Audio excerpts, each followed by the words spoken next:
सुप्रभात. Day 2 of my weight loss journey. वजन कमी करताय पण असं चटपटीत खावं असं वाटलं नाही तर मग त्यात अर्थच काय.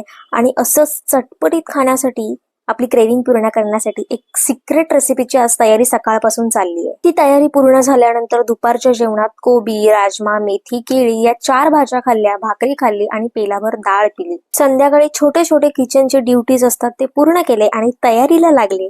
सिक्रेट हेल्दी वजन कमी करताना सुद्धा चटपटीत खाऊ शकतो अशा रेसिपीच्या.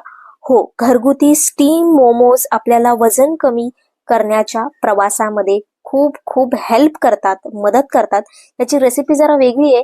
तुम्ही कमेंट करून सांगा, मी तुम्हाला नक्की शेअर करेन. बाकी माझ्या चेहऱ्यावरचा आनंद तर तुम्हाला दिसतच असेल. सकाळी जे बीट आणि टोमॅटो तुम्हाला उकळताना दिसले त्याचीच ही हेल्दी चटणी आहे. मी तर एकदम गिल्ट फ्री एन्जॉय केले स्टीम पनीर हेल्दी मोमोज. नंतरचा आजचा दिवस अभ्यासाचा जो कोठा होता तो पूर्ण करण्यामध्ये गेला. आजचा व्हिडिओ आवडला असेल तर नक्की एक लाईक करा. बाकी तुम्हाला एक मला प्रश्न विचारायचा होता. इकडे थंडी पडलीये, तुमच्याकडे पडलीये का थंडी?